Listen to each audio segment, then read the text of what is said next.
ரத்தினவாணி சமுதாய வானொலி வழங்கும்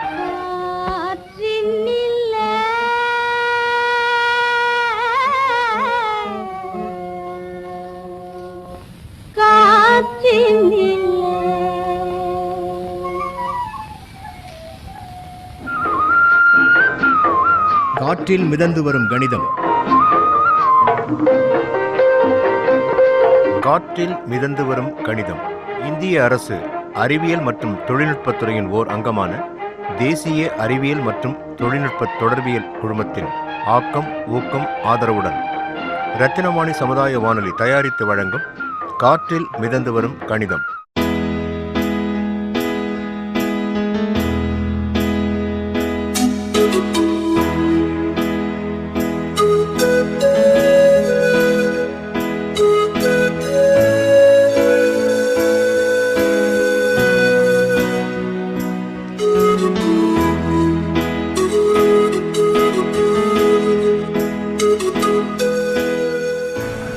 பேர் சொல்லுங்க. என் பேர் ராஜேந்திரன். எந்த ஊருங்கண்ணா நீங்கள்? நான் வந்து வேலந்தவளம். எங்கே வேலை செய்கிறீங்க? ஜெனட்டிக்ஸ். எங்கே இருக்குது அந்த கம்பெனி? அது வந்து சிக்கோலிங்க. உங்களுக்கு இப்போ மாத வருமானம் எவ்வளோண்ணா? 12,000. 12,000. உங்கள் குடும்ப பின்னணி பற்றி சொல்கிறீங்களா? வீட்டில் யாராக இருக்காங்க? வீட்டில் அப்பா இருக்காங்க, அம்மா இருக்காங்க, அப்புறம் ஒய்ஃப் இருக்காங்க, அப்புறம் குழந்தை. இப்போ பார்த்தீங்கன்னா உங்கள் வீட்டில் மொத்தம் 4 பேர் இருக்கீங்களா? ஆமாங்க. குழந்தையோட சேர்த்துனா 5 பேர் இருக்குங்களா? 5 பேர் ஆகுது. இப்போ ஒரு மாதத்துக்கு நீங்கள் வந்து இப்போ 10,000 ரூபா சம்பளம் வாங்குறீங்க அப்படின்னா எந்த மாதிரி செலவு பண்ணுறது அப்படின்னு கால்குலேஷன் போட்டு செலவு பண்ணுறீங்களா? அது நம்ம பார்த்தீங்கன்னா வாங்குகிற சம்பளம் வந்து மெயினாக வந்து வீட்டு செலவுக்கு வேண்டி அதிகமாக வந்து பட்ஜெட் வந்து ஒதுக்குவோங்க. அப்புறம் ஒரு 1000 ரூபா வந்து இந்த மாதிரி பஸ் செலவுக்கு வந்து எடுத்துக்குவோங்க. அப்புறம் மற்ற சம்பளம் வந்து வீட்டுக்கு கொடுத்துருவோங்க. அதிகமாக செலவு பண்ணுறது கிடையாது. ஆமாங்க. சரி, அதெல்லாம் எவ்வளோ செலவாகுதுன்னு கணக்கு போட்டு பார்த்துருக்கீங்களா? அது நம்ம வந்து எடுத்து வைக்கிற அமௌண்ட் வந்து 1000 ரூபா எடுத்து வச்சாலுங்க அது வந்து பஸ்ஸுக்காக எடுத்து வைக்கிறோங்க. ஃப்ரெண்ட்ஸு ஒரு 4 பேர் கூப்பிட்டா அந்த 1000 ரூபா அங்கிட்டு நாளைக்கே கரைஞ்சிருங்க. ஆமாங்க. சரிங்கண்ணா, இப்போ வந்து உங்களுக்காக சொல்லி 1000 ரூபா நீங்கள் தனியாக எடுத்து வைக்கிறீங்க அப்படின்னு சொன்னீங்க. இப்போ பார்த்தீங்கன்னா உங்களுக்கு இருக்க சம்பளம் 10,000 ரூபாயில் 1000 ரூபா உங்களுக்குன்னு தனியாக எடுத்து வச்சுருக்கீங்க.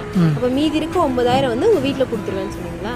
இந்த 9,000த்தில் வீட்டில் வந்து என்னெல்லாம் செலவு பண்ணுறாங்க, எதுக்கு எவ்வளோ செலவு பண்ணுறாங்கன்னு பார்த்துருக்கீங்க? அது அவங்களுக்கு தாங்க தெரியும்.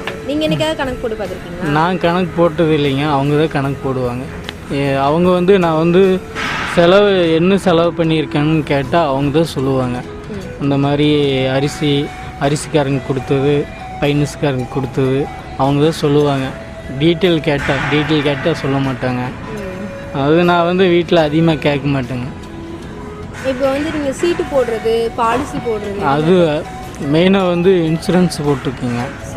இன்சூரன்ஸ் வந்து பார்த்திங்கன்னா அது போட்டிருக்குங்க. இந்த மாதிரி சீட்டு அந்த மாதிரிலாம் நம்ம போட்டது இல்லைங்க.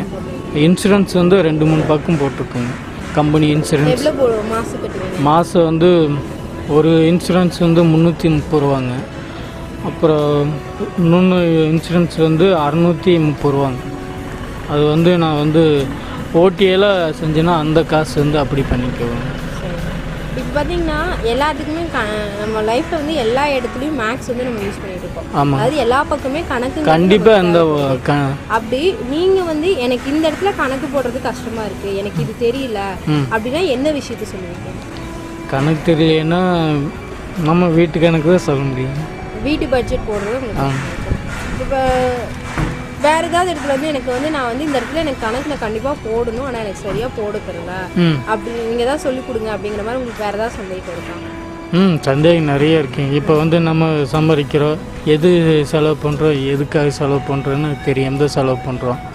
நம்ம வந்து அது தெரிஞ்சால் நம்ம வந்து இவ்வளோ தான் செலவு பண்ணுவோம்னு சொல்லி அதுக்கு ஒன்று தெரியுங்க. அது வந்து தெரிஞ்சுக்கணுங்க.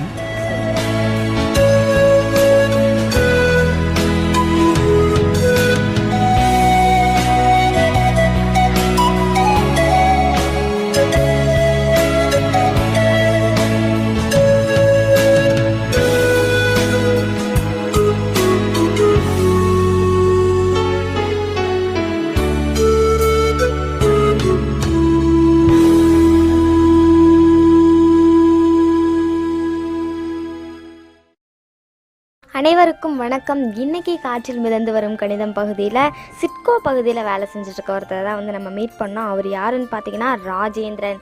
திரு ராஜேந்திரன் அவர்கள் தான் வந்து நம்ம மீட் பண்ணோம். அவர் பார்த்தீங்கன்னா வேலந்தாவளத்திலேருந்து சிட்கோ வந்து வேலை செஞ்சிட்ருக்காரு. அவர் எந்த கம்பெனியில் வேலை செய்கிறாருன்னு பார்த்தீங்கன்னா ஜெனட்டிக்ஸ் அப்படிங்கிற ஒரு கம்பெனியில் தான், சிட்கோவில் இருக்க அந்த கம்பெனியில் தான் வந்து அவர் வேலை செஞ்சிட்ருக்காரு. அவரோட மாத சம்பளம் பார்த்தீங்கன்னா 12,000 வந்து மாத சம்பளம் வந்து அவர் வாங்கிட்டு இருக்காரு. நல்ல எக்ஸ்பீரியன்ஸ் உள்ள ஒரு பர்சன் அப்படின்னு நினைக்கிறேன். இவரோட ஃபேமிலியில் யார் யார் இருக்காங்க அப்படின்னு சொல்லி கேட்டப்ப அவங்க அப்பா, அவங்க அம்மா, அவங்க ஒய்ஃபு, குழந்தை, மொத்தம் 5 பேர் வந்து இருக்காங்க. அவங்க 4 பேர், இவரோட சேர்த்து 5 பேர் வந்து இருக்காங்க. இவருக்கு பார்த்தீங்கன்னா மாதம் வந்து 12,000 சம்பளம் அப்படின்னு சொல்லி சொன்னேன். வீட்டில் வந்து குடும்ப பட்ஜெட்லாம் போட்டு செலவு பண்ணுறீங்களா அப்படின்னு சொல்லி கேட்டப்ப இவர் சொன்னாங்க வந்து குடும்ப பட்ஜெட்லாம் போட்டு தாங்க செலவு பண்ணுறோம் அப்படின்னு சொல்லி சொன்னாங்க. குடும்ப பட்ஜெட்லாம் வந்துட்டு போடுறாங்க. பட் யார் போடுறாங்கன்னு பார்த்தீங்கன்னா இவர் போடுறதில்ல, இவரோட ஒய்ஃப் தான் வந்து எல்லாத்தையும் வந்து பார்த்துக்கிறாரு. இவருக்கு வந்து குடும்ப பட்ஜெட் வந்து போட தெரியல. உங்களோட ஒய்ஃப் தான் வந்து குடும்ப பட்ஜெட் எல்லாத்தையும் வந்துட்டு வீட்டில் மற்ற விஷயங்கள் எல்லாத்தையும் வந்து பார்த்துக்கிறாங்க. இவங்க வந்து பார்த்தீங்கன்னா மாதம் இவ்வளோ அமௌண்ட் அப்படின்னு சொல்லிட்டு 12,000 ஒரு 1,000 இவருக்கு பஸ்ஸுக்கு அப்படின்னு சொல்லி எடுத்து வச்சுட்டு மீதி 11,000 கொண்டு போய் அப்படியே வந்து வீட்டில் கொடுத்துட்றாரு. அப்போ இவருக்கு வந்து பார்த்தீங்கன்னா எவ்வளோ செலவு பண்ணுறாங்க அந்த விஷயங்கள எதுவுமே தெரியறதில்ல. அவங்க ஒய்ஃப் தான் வந்து ஃபேமிலியை வந்துட்டு மெயின்டைன் பண்ணிட்டு இருக்காங்க. இவருக்கு பார்த்தீங்கன்னா சேவிங்ஸ் அப்படின்னு சொல்லி நம்ம எடுத்துக்கும் போது இன்சூரன்ஸ் வந்து போட்டிருக்காரு. இன்சூரன்ஸ் இருக்கு. இவருக்கு 2 இன்சூரன்ஸ் வந்து போட்டிருக்காரு. இவர் மாதம் ஒன்றுக்கு பார்த்தீங்கன்னா 330 கட்டணும். இன்னொரு மாதம் அடுத்த சீட்டுக்கு பார்த்தீங்கன்னா 630 ஒரு இன்சூரன்ஸுக்கு வந்து 330 இன்னொரு இன்சூரன்ஸ்க்கு வந்து 630 வந்து கட்டணும். 2 இன்சூரன்ஸ் வந்து இவர் போட்டிருக்காரு. இந்த அமௌண்ட் பார்த்தீங்கன்னா அவர் வாங்குற சம்பளத்தை விட ஓட்டி ஏதாவது பார்த்தாங்கன்னா அந்த சம்பளத்துல இருந்து வந்து இவர் அந்த அமௌண்ட் வந்து பே பண்ணிடுறாரு. மாதம் வந்துட்டு 630 கூட்டல் 330 1,000 வந்து இவர் மாதம் இன்சூரன்ஸ்க்காக எடுத்து வச்சிடறாரு. மீதி 1,000 வந்துட்டு பஸ் செலவுக்காக இவர் எடுத்துக்கிறாரு.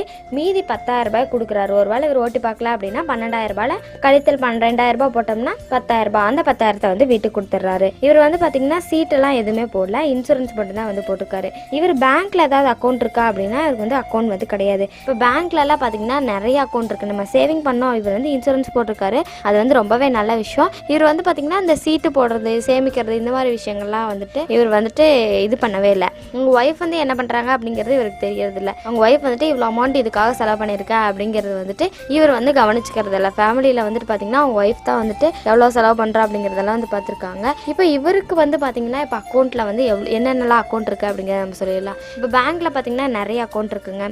எஸ்பி அக்கௌண்ட் இருக்குது, ஆர்டி அக்கௌண்ட் இருக்குது, டெபாசிட் அக்கௌண்ட் இருக்குது. அது மட்டும் இல்லாமல் மைனர் மேஜர்னு சொல்லிட்டு 2 அக்கௌண்ட் இருக்குது. இப்போ மைனர் அக்கௌண்ட் அப்படிங்கிறது வந்து பார்த்திங்கன்னா 18 இயர்ஸ் கீழே இருக்கவங்க மைனர் அக்கௌண்ட் வந்து யூஸ் பண்ணுவாங்க.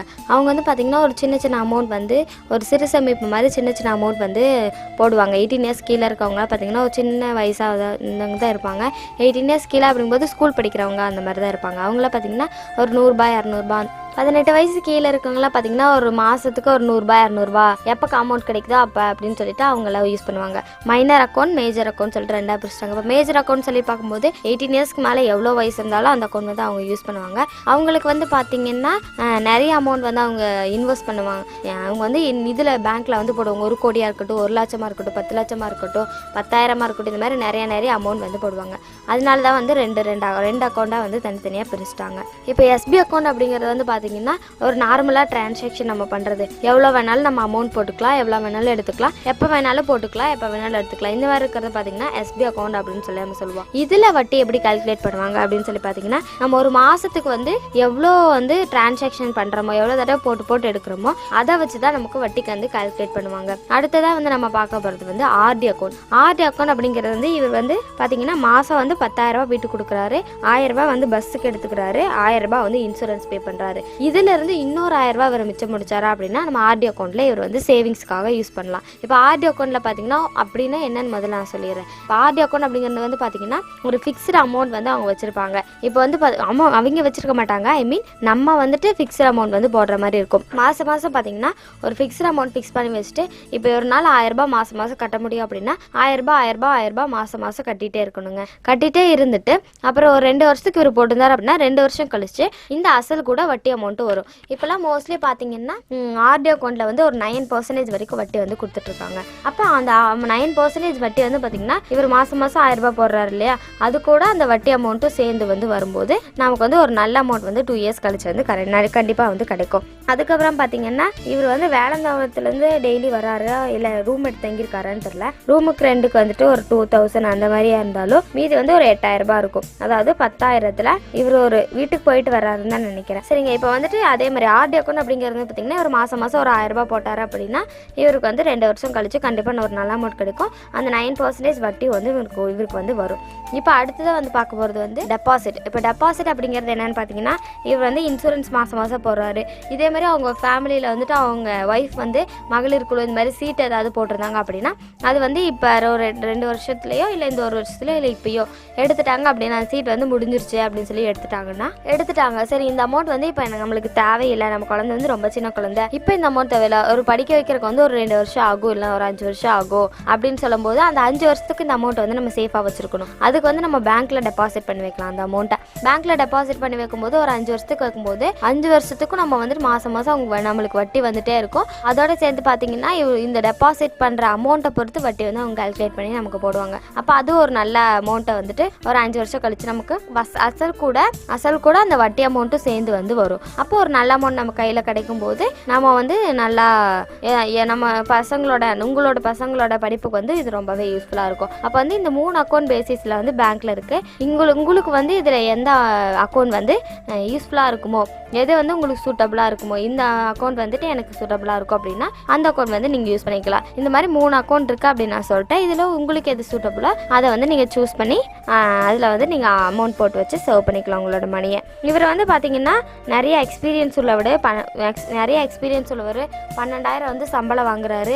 இவரோட லைஃப்பில் வந்து பார்த்தீங்கன்னா குடும்ப பட்ஜெட்டை இவருக்கு போட தரல அப்படின்னு சொல்லியிருந்தாரு. இப்போ குடும்ப பட்ஜெட் அப்படிங்கிறது நம்ம எல்லார் லைஃப்லுமே ரொம்ப முக்கியமான ஒன்றுங்க. ஏன்னு பார்த்தீங்கன்னா நம்ம எல்லாருக்குமே வந்து குடும்ப பட்ஜெட் வந்து போட தெரிஞ்சிருக்கணும். இப்போ வந்து இவங்க ஒய்ஃப் கிட்ட வந்து இவர் விட்டுட்டாரு, அது ஓகே தான். இருந்தாலும் இவரும் வந்து அந்த குடும்பத்தில் வந்துட்டு என்னென்னலாம் வாங்குறோம், என்னென்ன வாங்கலை, இதெல்லாம் தேவையில்லாதது வாங்குறோமா. ஏன்னா ஒரு சில நேரத்தில் பார்த்தோம்னா நம்ம அம்மாவும் வந்துட்டு தேவையில்லாத விஷயத்துக்காக காசு செலவு பண்ணுவாங்க, நம்ம அப்பா வந்து தேவையில்லாத விஷயத்துக்காக காசு செலவு பண்ணுவார். அப்போ 2 பேரும் சேர்ந்து டிஸ்கஸ் பண்ணும்போது நீ இது பண்ணாத, இது வந்து நீ தேவையில்லாத மாதிரி செலவு பண்ணுறோம் அப்படின்னு சொல்லுவோம். அதே மாதிரி நீங்கள் இது பண்ணாதீங்க, நீங்கள் இது வந்து தேவையில்லாமல் செலவு பண்ணுறீங்க அப்படின்னு சொல்லி 2 பேரும் டிஸ்கஸ் பண்ணி பேசும்போது வந்து பார்த்தீங்கன்னா நமக்கு வந்து அது தெரிய வரும். அப்போ 2 பேரும் அவர் வந்து பார்த்தீங்கன்னா அவரோட ஒய்ஃப் தான் வந்துட்டு அமௌண்ட் வந்து பட்ஜெட் வந்து போடுறாங்க. அப்போ இவரும் இனிமேலேருந்து போட்டார் அப்படின்னா 2 பேரும் போடும்போது தேவையில்லாத விஷயங்கள்லாம் வந்துட்டு நம்ம டெலீட் பண்ணிவிட்டு தேவையில்லாத விஷயங்கள்லாம் வந்து நம்ம ஒதுக்கி வச்சுட்டு தேவையானது மட்டும் யூஸ் பண்ண முடியும்.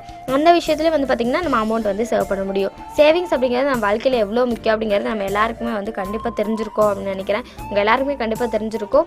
அப்போ சேவிங்ஸோட இம்பார்ட்டன்ஸ் வந்து நம்ம எப்பவுமே வந்து புரிஞ்சு வச்சுக்கணும். சேவிங்ஸோட இம்பார்ட்டன்ஸ் வந்து நம்ம எல்லாருக்குமே தெரியும் கண்டிப்பாக. அப்போ நம்ம வந்து சேவ் பண்ணணும், எப்படிலாம் சேவ் பண்ணணும் அப்படிங்கிறதுக்கு நிறைய வழிகள் இருக்குது. அதை வந்து நம்ம ஃபாலோ பண்ணோம் அப்படின்னா நம்ம கண்டிப்பாக வந்து சேவ் பண்ண முடியும், நம்ம லைஃப்பை வந்து நல்லா கொண்டு போக முடியும். சரி, இப்போ இவ்வளோ நேரம் வந்து நம்ம எப்படி சேவ் பண்ணுறது பேங்க் டீட்டெயில்ஸ் எல்லாம் சொல்லிட்டு இருந்தோம். இப்போ நேர்கள் உங்களுக்காக ஒரு கணக்கு புதிரை நான் போட போகிறேன். இதோட விடையை இன்னும் கொஞ்ச நேரம் கழிச்சு சொல்வேன். சரி, இப்போ கொஸ்டின் சொல்கிறேன், நல்லா நோட் பண்ணி வச்சுக்கோங்க. இதுக்கான விடையை நீங்கள் யோசிச்சு வைங்க. இன்னும் கொஞ்ச நேரத்தில் இதுக்கான விடையை வந்து நான் கண்டிப்பாக சொல்கிறேன். சரி, என்ன கணக்குன்னு பார்த்தீங்கன்னா ஒருத்தர்கிட்ட ஒரு தங்க நாணயம் வந்து தயாரிக்கிற இயந்திரம் வந்து 10 இருந்துச்சுங்க. அதில் வந்து 9 இயந்திரங்கள் பார்த்தீங்கன்னா சரியாக 1 கிராம் எடை இருக்கிற தங்க நாணயத்தையும் இன்னொன்று வந்துட்டு 1.1 கிராம் எடை இருக்கிற தங்க நாணயத்தையும் தயாரிக்கிறது. ஒவ்வொரு இயந்திரத்தோட முன்னாடியும் அதில் தயாரிக்கப்பட்ட நாணயங்கள் ஒரு தட்டில் வச்சுருந்தாங்க.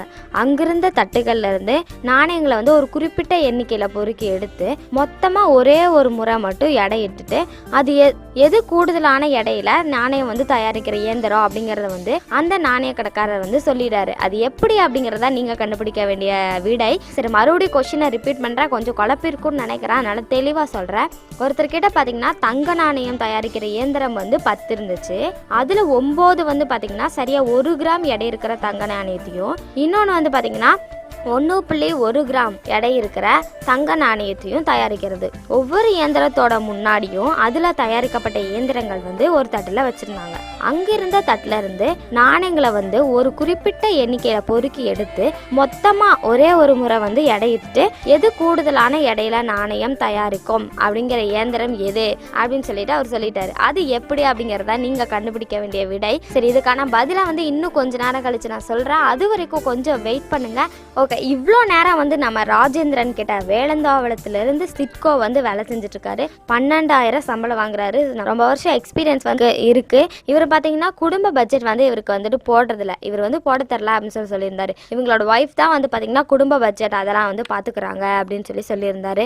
குடும்ப பட்ஜெட் அப்படிங்கிறது வந்து நம்ம எல்லார் லைஃப்லையுமே ரொம்ப முக்கியமான ஒன்றுங்க. நம்ம எல்லாருமே வந்து குடும்ப பட்ஜெட் போட்டு செலவு பண்ணோம் அப்படின்னா தான் வந்துட்டு நம்ம வந்து லைஃப்பை வந்து கரெக்டாக கொண்டு போக முடியும். ஏன்னு பார்த்தீங்கன்னா இப்போ குடும்ப பட்ஜெட் போடாமல் நம்ம பாட்டுக்கு செலவு பண்ணோம் அப்படின்னா நம்ம எது தேவையான செலவு எது தேவையில்லாத செலவு அப்படிங்கிறது வந்து நமக்கு தெரியாமையே போயிடும். அப்போ நம்ம என்ன பண்ணோம்னு பார்த்தீங்கன்னா குடும்ப பட்ஜெட் போட்டு செலவு பண்ணோம். இப்போ நம்ம குடும்ப பட்ஜெட் போட்டு செலவு பண்ணோம் அப்படின்னா தாங்க நம்மளால வந்துட்டு கரெக்டாக லைஃப்பை வந்து நம்மளோட சம்பளத்துக்குள்ள வந்து நம்மளால கொண்டு போக முடியும். இல்லைன்னு பார்த்தீங்களா வைங்களேன், நம்ம வந்துட்டு இப்போ இவர் வந்து ஒரு 12,000 சம்பளம் வாங்குறாரு. அதில் 10,000 வந்து வீட்டுக்கு கொடுக்குறாரு. மீதி 2,000க்கு வேற செலவு இருக்கு அப்படின்னு சொன்னாலும் மீதி அந்த 10,000க்குள்ள அவங்க வந்து குடும்பத்தை நடத்தணும். அப்போ அந்த குடும்பத்தை வந்து நடத்தணும் அப்படின்னா குடும்ப பட்ஜெட் வந்து அவருக்கு போடணும். அப்போ குடும்ப பட்ஜெட் போடும்போது 11,000க்கு போட்டுட்டு 10,000க்குள்ள கூட இவர் சம்பளம் கொண்டு வந்து கொடுத்தாருன்னா 10,000க்குள்ள அவங்க எப்படி அந்த பட்ஜெட்டை வந்து கம்மி பண்ணுவாங்க? பண்ண முடியாது இல்லைங்களா? அப்போ குடும்ப பட்ஜெட் போடும் போதே நம்ம வந்து கம்மியாக போடணும். நம்மளோட ஃபேமிலியோட சிச்சுவேஷன் என்ன, அதுக்கு நம்ம எவ்வளோ சம்பளம் வாங்கிட்டு இருக்கோம், நம்ம எவ்வளோ சம்பளம் நமக்கு மாதம் வருது அப்படின்னு சொல்லி பார்த்துட்டு அதில் எவ்வளோ மிச்சம் பிடிக்கணுமோ அதெல்லாம் மிச்சம் முடிச்சுட்டு மீதி இருக்கிறத வந்துட்டு நம்ம வந்து இது பண்ணணும். மீதி இருக்கிறத வச்சு தான் நம்ம குடும்ப பட்ஜெட் வந்து போடணுங்க. அப்படி போட்டோம் அப்படின்னா நம்மளால கரெக்டாக ஃபேமிலி ரன் பண்ண முடியும். இப்போ நம்ம ஒரு மளிகை கடைக்கே போகிறோம் அப்படின்னாலும் நமக்கு வந்து கணக்கு வந்து தெரிஞ்சிருக்கணும். கணக்கோட இம்பார்ட்டன்ஸ் என்ன அப்படிங்கிறது நம்ம எல்லாருக்குமே நல்லா தெரியுங்க. ஏன்னா ஒரு விதத்தில் வந்துட்டு கணக்கு தெரியாமல் நான் ஒரு இடத்துல போய்கிட்டு இது விஷயம் உனக்கு தெரில அப்படின்னு சொல்லி அவமானப்படும் போது தான் வந்து அதோட அருமை என்ன அப்படிங்கிறது வந்து நமக்கு தெரியும். எந்த ஒரு விஷயமே நம்ம விட்டு போனதுக்கப்புறம் தான் நமக்கு தெரியும்னு சொல்லுவாங்க. இப்போ ஃப்ரெண்ட்ஸாக இருந்தாலும் நம்மளை விட்டு போனதுக்கப்புறம் தான் வந்து நம்ம ஃப்ரெண்டோட அருமையெல்லாம் தெரியும்னு சொல்லுவாங்க. அதே மாதிரி நம்ம ஒரு இடத்துல அவமானப்படும் போது தான் கணக்கோட வழி என்ன, கணக்கோட இம்பார்ட்டன்ஸ் என்ன அப்படிங்கிறது நமக்கு தெரியுங்க. இப்போ வந்து நம்ம கடைக்கு போகிறோம் அப்படின்னா ஒரு சக்கரை வந்து ஒரு கிலோ வாங்குகிறோம் அப்படின்னா 1 கிலோ வந்து 45 ரூபா அப்படின்னு சொல்கிறாங்க. நமக்கு வந்து ஒரு 15 கிலோ நம்ம வீட்டில் வந்து ஒரு ஃபங்க்ஷன் அப்படின்னு சொல்லிட்டு 15 கிலோ வேணும்னா 675 ரூபான்னு சொல்கிறாங்க. ஆனால் அது எப்படி அப்படிங்கிறது நமக்கு எப்படி தெரியும்? நம்ம கண்டுபிடிக்கிறோம் அப்படின்னா கணக்கு வந்து தெரிஞ்சுருக்கணும் இல்லைங்களா? அப்போ 45 பெருக்கல் 15 1 கிலோ 45னா 15 கிலோ இவ்வளோ பெருக்கல் 45 போட்டால் 675 ரூபா கிடைக்குது. அது மட்டும் இல்லாமல் இப்போ பேப்பர் டம்ளர்லாம் வாங்குவோம். அது வந்து பார்த்திங்கன்னா ஒரு 70 ரூபா அப்படின்னு சொல்லி வச்சோம்னா 745 ரூபா. அது எப்படின்னா 675 கூட்டல் 70 அப்படின்னு சொல்லி நம்ம போடலாம். இப்போ வந்து பார்த்திங்கன்னா நம்ம ஒரு 800 ரூபா கொடுக்குறோம். இப்போ வந்து நம்ம ஒரு 800 ரூபா கொடுக்குறோம். அவங்க கிட்ட வந்து நம்ம ஒரு 800 ரூபா கொடுக்குறோம். ஒரு 800 ரூபா நம்ம கொடுக்கும்போது நம்ம எவ்வளோ ருப்பீஸ்க்கு நம்ம வாங்கியிருக்கோம்? 475 ரூபாய்க்கு வாங்கியிருக்கோம். அப்போ 800 ரூபா நம்ம கொடுக்குறோம், 745 ரூபாய்க்கு நம்ம வந்து பொருள் வாங்கியிருக்கோம். அப்போ மீதி வந்து பார்த்திங்கன்னா அவங்க 55 ரூபா கொடுக்குறாங்க. எப்படி அப்படின்னு கண்டுபிடிக்கிறதுக்கு நம்ம வந்து கழித்தல் தெரிஞ்சிருக்கோம். அப்போ 800 ரூபா நம்ம கொடுத்தோம்னா அதில் 745 கழிச்சோம்னா 55 ரூபா வருது அப்படிங்கிறது வந்து நமக்கு பார்த்திங்கன்னா கழித்தல் அப்படிங்கிற ஒரு விஷயம் வந்து சொல்லிக் கொடுக்கும். இப்போ வந்து மேக்ஸில் பார்த்தீங்கன்னா கூட்டல் கழித்தல் பெருக்கல் வகுத்தல் இந்த மாதிரி 4 ஒன்று சேர்ந்ததான் வந்துட்டு கணக்கில் வந்து ரொம்ப பேசிக்கான ஒன்று பார்த்தீங்கன்னா இந்த 4 ஒன்று தான்.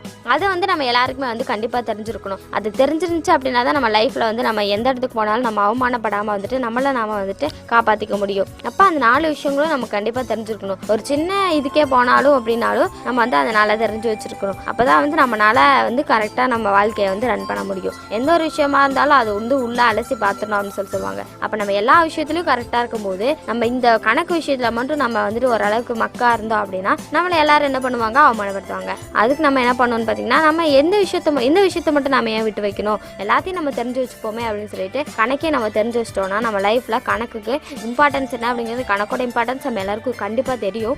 அப்போ கணக்கை நம்ம தெரிஞ்சு வச்சிட்டோம்னா நம்ம எந்த இடத்துக்கு போனாலும் அவமானப்பட வேண்டிய தேவை வந்து நமக்கு இருக்காது. சரி நேயர்களே, இப்போ உங்களுக்காக ஒரு கணக்கு புதிர் ஒன்று நான் போட்டிருந்தேன். கண்டிப்பாக இதுக்கான விடையை நீங்கள் கண்டுபிடிச்சிருப்பீங்க அப்படின்னு சொல்லி நான் நினைக்கிறேன். சரி, இவ்வளோ நேரம் வந்துட்டு வெயிட் பண்ணிட்டு இருந்தீங்க இதோட ஆன்சரை வந்துட்டு கேட்கறக்காக, ரொம்ப இன்ட்ரெஸ்டிங்காக இதோட ஆன்சரை வந்து கேட்கறக்காக வெயிட் பண்ணிட்டு இருக்கீங்க அப்படின்னு சொல்லி நான் நினைக்கிறேன். சரி, கொஸ்டினை மறுபடியும் ரிப்பீட் பண்ணிட்டு அதுக்கான விடையை நான் இப்போ சொல்கிறேன். அதுக்கான விடை வந்து நீங்கள் தப்பாக கண்டுபிடிச்சிருந்தீங்கன்னா ஃபீல் பண்ணாதீங்க. நான் விளக்கங்கள் சொல்லும் போது நீங்கள் வந்து அதை போட்டு பாருங்கள், கண்டிப்பாக சரியாக வரும். ஏன்னா போட்டு பார்த்து, அதாவது பழக தான் எல்லாமே ஈஸியாகும். அதே மாதிரி ட்ரை பண்ணிகிட்டே இருந்தீங்கன்னா உங்களுக்கு கண்டிப்பாக ஈஸியாக மேக்ஸ் ஒரு நாள் வந்து ஈஸியாயிரும். இப்போ கணக்கு என்னன்னு பார்த்தீங்கன்னா, ஒருத்தர்கிட்ட பார்த்தீங்கன்னா தங்க நாணயம் தயாரிக்கிற இயந்திரம் வந்து 10 இருந்துச்சு. அதில் 9 இயந்திரங்கள் பார்த்தீங்கன்னா சரியாக 1 கிராம் எடை இருக்க தங்க நாணயத்தையும், இன்னொன்று பார்த்தீங்கன்னா 1.1 கிராம் எடை இருக்கிற தங்க நாணயத்தையும் தயாரிக்கும். ஒவ்வொரு இயந்திரத்தோட முன்னாடியும் அதில் தயாரிக்கப்பட்ட நாணயங்கள் ஒரு தட்டில் வச்சுருந்தாங்க.